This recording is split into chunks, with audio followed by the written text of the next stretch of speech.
예, 서영교 국회의원입니다. 법원행정처장님, 예, 실망스럽습니다. 상식적으로 말씀해 주세요. 아까 말씀하신 것처럼 상식적으로, 공정하게. 자, 대법원에 이재명 대표 사건이 올라왔어요. 예. 근데 4월 22일 날 배당이 됐어요. 그런데 그 전에 볼 수가 있다고요? 예. 그 사건들을 볼 수가 있다고요? 말씀드린 것처럼 전압 사건으로 이제 접수가 되었고 또 이 사건은 7조 1항에 의한 전압 사건으로 접수가 되었다고 누가 그럽니까? 이 말씀드린 누가 것처럼 전압 사건으로 했죠? 처음부터 법적인 성격이 전압 사건으로 그러니까 누가 전압 사건으로 했냐고요? 아까 읽으셨는데 누가 그걸 전압 사건으로 하죠? 서부에 배당됐는데 그걸 전압 사건으로 할 때는 조희대가 했어요? 아닙니다. 처음에 전압 사건으로 했다고 한 건 누가 전압 사건으로 한 요 거예요? 규정에 나와 있습니다만은 자, 제가 물어볼게요. 그러면 재판하시면서 다른 판사가 재판하는 거 보신 적 있어요? 무슨 말씀인지 판사로 재판을 하세요. 당신 거를. 자신에게 온 사건이 있습니다. 다른 판사가 갖고 있는 사건 볼 수 있습니까? 이 사건은 전압 사건은 모든 대법관들이 다 접근할 수 있는 권한이 있기 때문에 접근할 수 있는 권한을, 그러니까 3월 28일부터 이거 빨리 파기환송시키자 이러고 모의했다는 이야기라고밖에 들을 수가 없어요. 저희는 저는 결론을 내렸다고는 생각하지 않습니다. 다만 상식적으로 그렇게 해본 적 있어요? 대법관이시죠? 예. 대법관인데 그렇게 사건이 올라왔는데 그 사건이 오자마자 무죄난 사건을 답변서가 도착하기도 전에 그렇게 보신 적 있어요? 있는지 얘기해 보세요. 뭐 저희 개인적인 경험은 없다는 말을 지난번에도 말씀드렸습니다. 아니, 있어요, 없어요? 없지요. 개인적으로 없지요, 그런 경험이. 그 말씀은 지난번에도 드렸습니다. 네. 개인적으로 그런 경험이 없는데 어떻게 이것을 대한민국의 상식적으로 가능하다고 이야기하시죠? 저는 그래서 아주 실망스럽습니다. 자, 우리 최진수 윤리감사관님, 예, 이거 한번 물어볼게요. 직위원, 예, 최진수 감사관님 판사 출신이세요? 예. 그러면 구속 기간을 날로 계산하세요? 시간으로 계산하세요?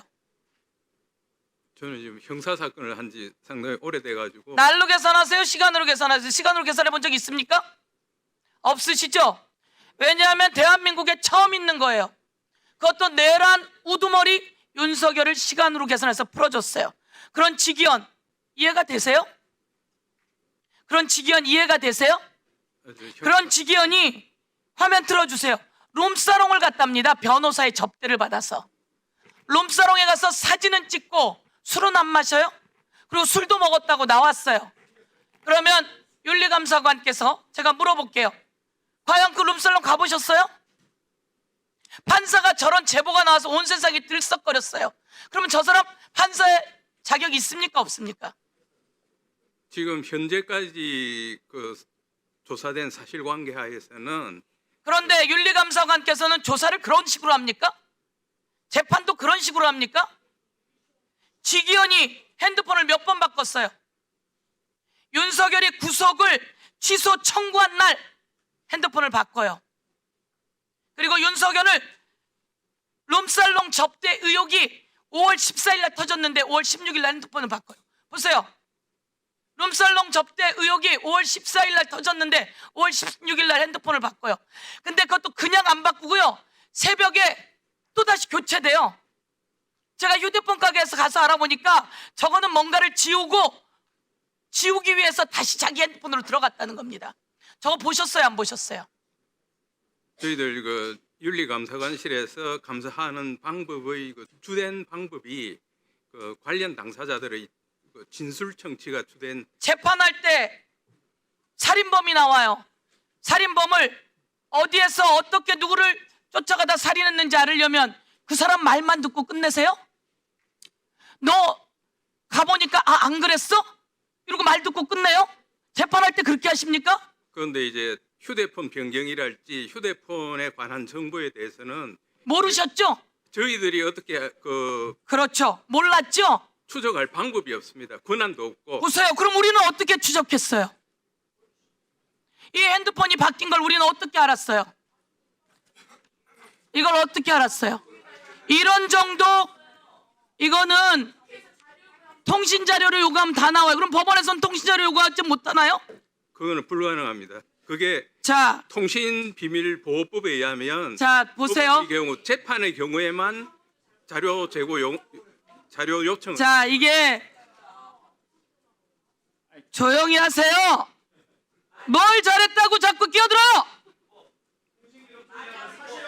변호사한테 접대를 받고 변호사에게 20여 차례 접대를 받았어요. 거기 계신 모든 판사들께 내가 물어볼게요. 변호사한테 20여 차례 접대를 받았어요. 1. 그레이스에서, 그리고 2. 샤르망에서. 이런 사람이 윤석열을 풀어줬어요. 이런 사람을 그대로 두고 있는 대법원은 누가 대법원장이에요? 조희대 대법원장에 따라서 이게 그대로 가 있는 거 아닙니까? 이러고 창피하지 않습니까? 이러고 사법부의 독립을 이야기합니까? 제가 정말 감사관님 그러시면 안 되죠. 공수처에서 자료 요구했는데 왜 자료 안 줬어요? 공수처 자료 제공 요청에 대해서는 저희들이 그 표목에 대해서는 제공을 했습니다. 자, 제가 질문할게요. 우리 법원행정처장님, 예. 재판할 때 이렇게 하십니까? 대한민국 국민이 보고 있잖아요. 징계해야지요. 재판 맡기지 말아야죠. 윤석열 재판이에요, 그것도. 그리고 아까 제주도에서는 애기 보러 갈까? 보셨어요? 자, 영상 한번 띄워봐 주세요. 애기 보러 갈까? 저기 뭐라고 나왔어요? 오늘 2차는 슥 애기 보러 갈까? 저 판사 그대로 둡니까? 이게 온 세상에 나왔어요. 그러면 저 판사들이 누굽니까? 저 판사들 땡땡 여경은 카톡 대화의 변호사랑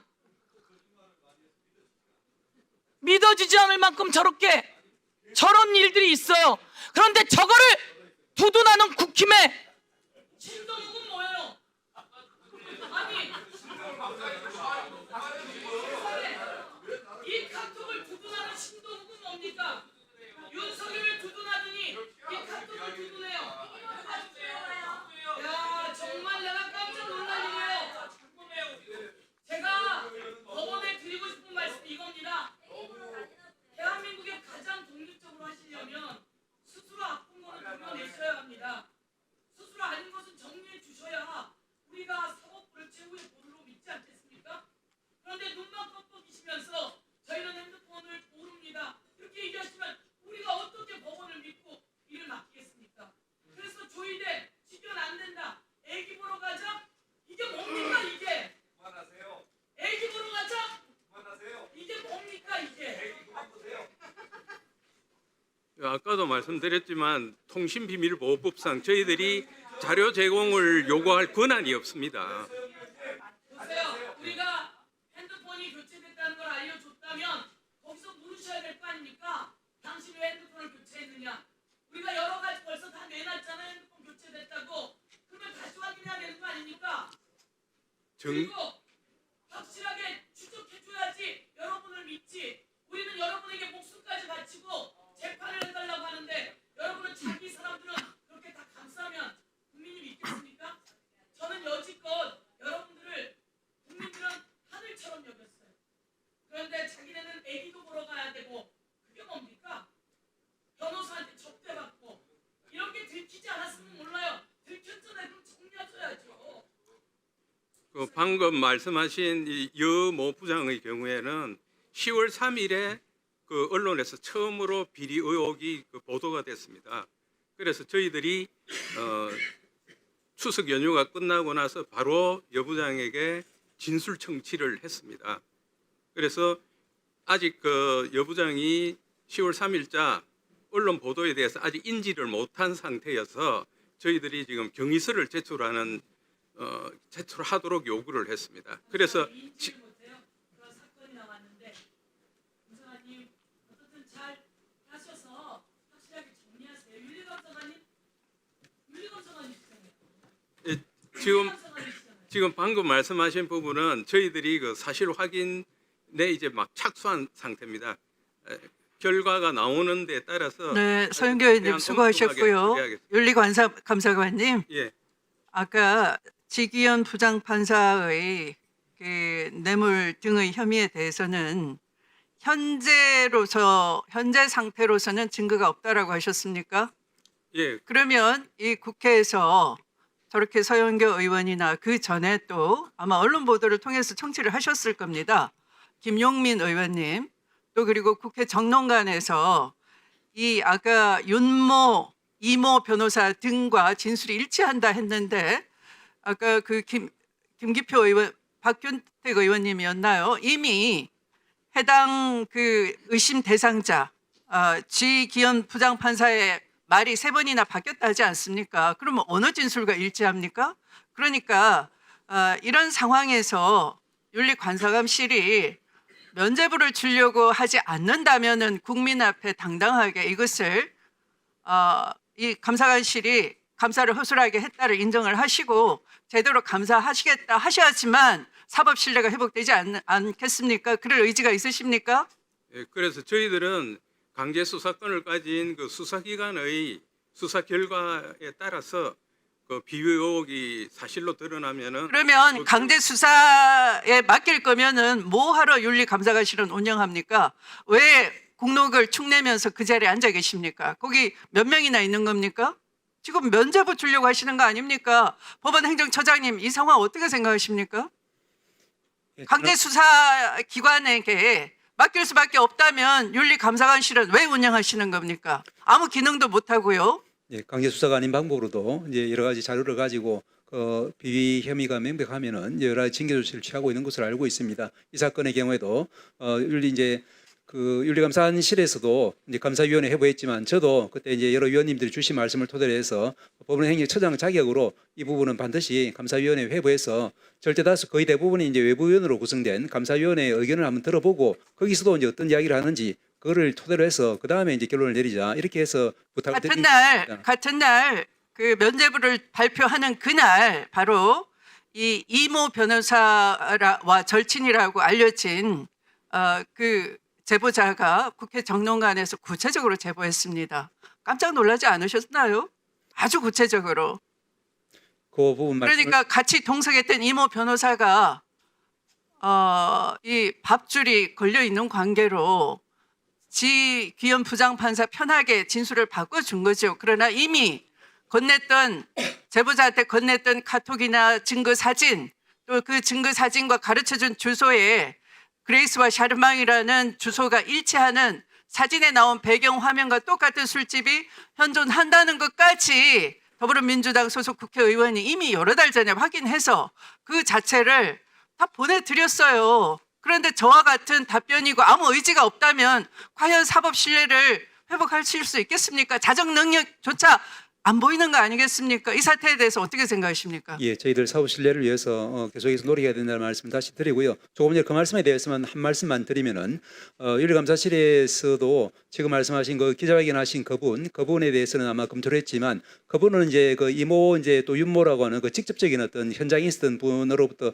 전해들은 이제 전문 증거이기 때문에 그 전문 증거보다는 현장에 직접 있었던 그 두 변호사의 진술이 원본 증거로서 더 가치가 있다라고 해서 그 부분들에 대해서 이제 조사를 한 것으로 알고 있습니다. 원본 증거를 이미 제보를 해서 흔적을 남긴 사람이 말만 아니라 카톡 사진까지 보냈고 말씀드리지 않습니까? 그리고 입장 때문에 계속 법원과 껄끄러운 관계를 유지할 수 없는 변호사인 관계로 진술을 바꿨을 강한 의혹을 이미 제기했고요. 이 제보자의 진술이 거의 구체적이다라는 걸 다시 한번 상기시켜 드립니다. 그렇게 해서 사법신뢰 회복과는 한참 거리가 멀기 때문에 아마 이 국정감사로 그냥 끝날 것 같지는 않습니다. 그러면 감사를 중지하겠습니다.